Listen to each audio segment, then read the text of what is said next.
Like ഇവിടെ ഒത്തിരി മലയാളികളുണ്ട് തന്നെയാണ് പറഞ്ഞത്. ലൈക്ക് ആൾമോസ്റ്റ് 1.5 ലക്ഷം മലയാളികൾ ഉണ്ടാവുന്നു തോന്നുന്നു. അതിൽ കൂടുതൽ കാണും. അതിൽ കൂടുതൽ കാണും.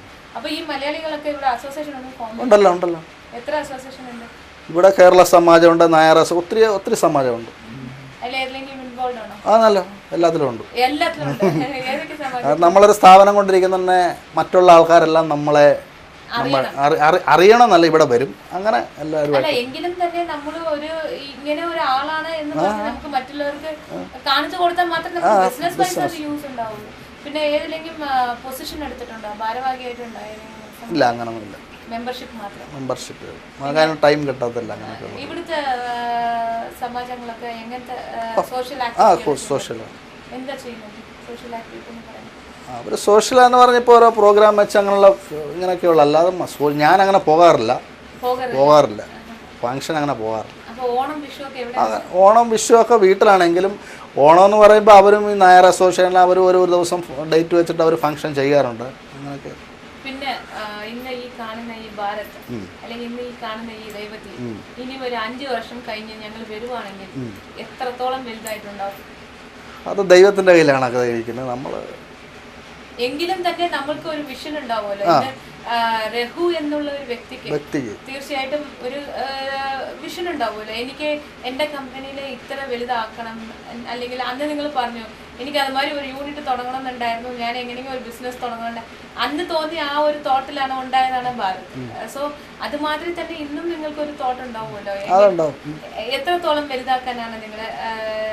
അത് നമ്മുടെ കഠിന പ്രയത്നമാണ്. ഇതൊക്കെ നമ്മുടെ കൂടെ ജോലി ചെയ്യുന്ന നമ്മുടെ സ്റ്റാഫുകളെ, ഇപ്പം ഞാൻ തന്നെ ഇരുന്നിട്ട് ഒരു സ്ഥാപനം വലുതാക്കാൻ പറ്റും. നമ്മുടെ കൂടെ ആര് വർക്ക് ചെയ്യുന്ന അവരുടെ ഹെൽപ്പാണ് നമ്മളെ മുമ്പോട്ട് കൊണ്ടുപോകും. പിന്നെ ദൈവസഹായം.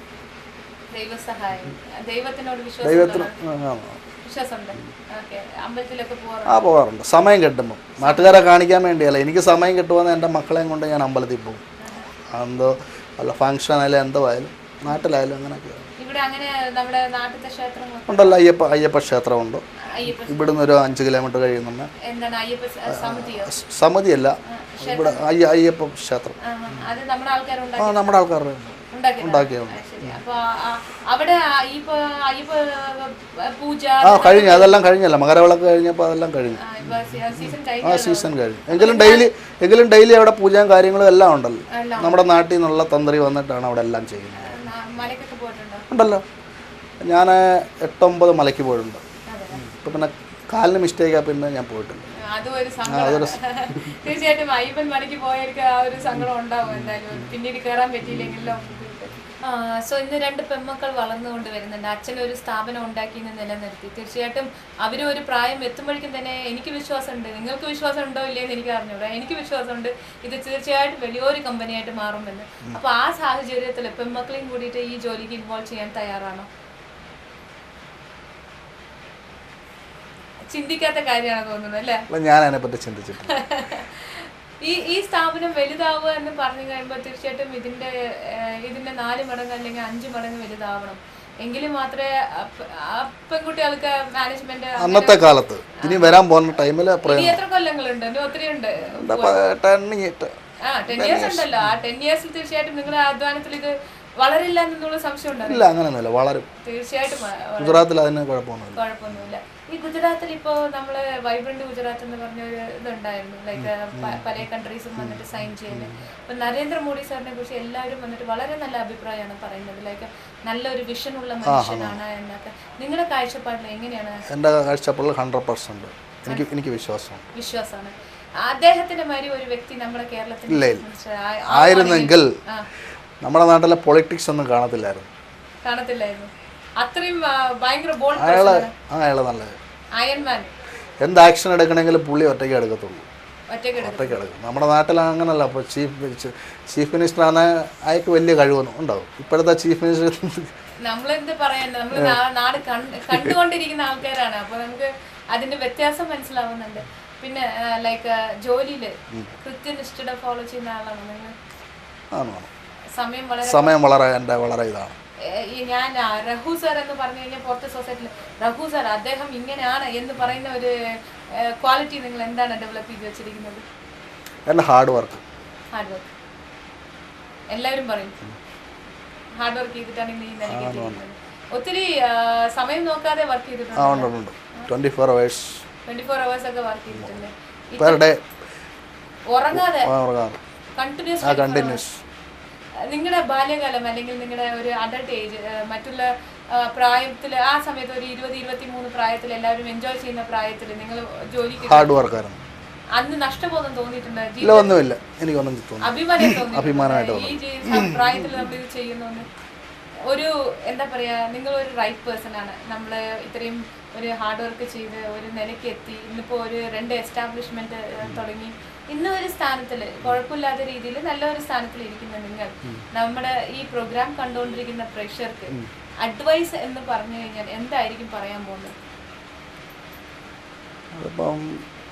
എന്ത് വേണമെങ്കിൽ നിങ്ങളുടെ മനസ്സിൽ തോന്നുന്ന ഒരു അഡ്വൈസ് നമ്മുടെ പ്രേക്ഷകർക്ക് പറയുക.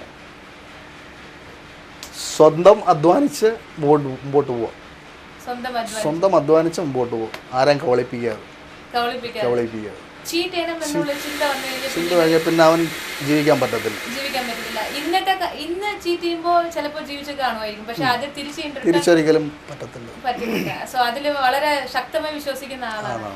എന്തായിരുന്നാലും നല്ല നല്ല ക്വാളിറ്റീസ് ഉണ്ട്, നല്ല നല്ല ഒരു എന്താ പറയുക ചിന്താഗതിയുള്ള മനുഷ്യനാണ്. തീർച്ചയായിട്ടും കുടുംബജീവിതം നല്ലൊരു സന്തുഷ്ടമായ കുടുംബജീവിതമാണ്.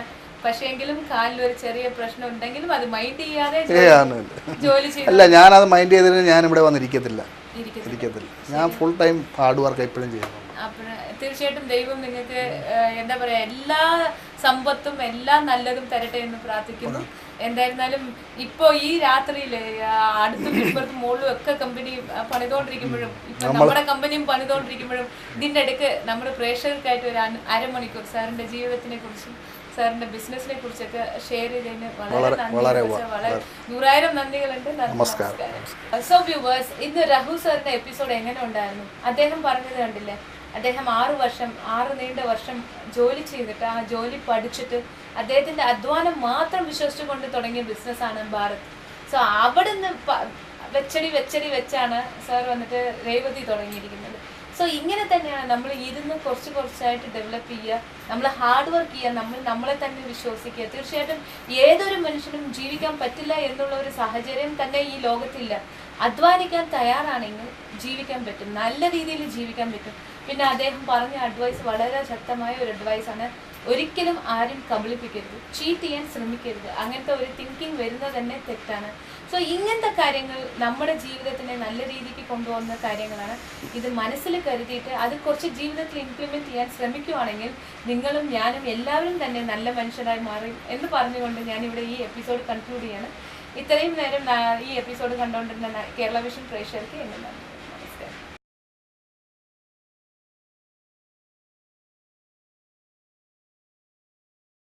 സോ ഇന്നത്തെ ഈ എപ്പിസോഡിന്റെ ചോദ്യം ഇതാണ്: ഇന്ത്യയുടെ ആദ്യത്തെ വനിതാ പ്രസിഡന്റ് ആരാണ്?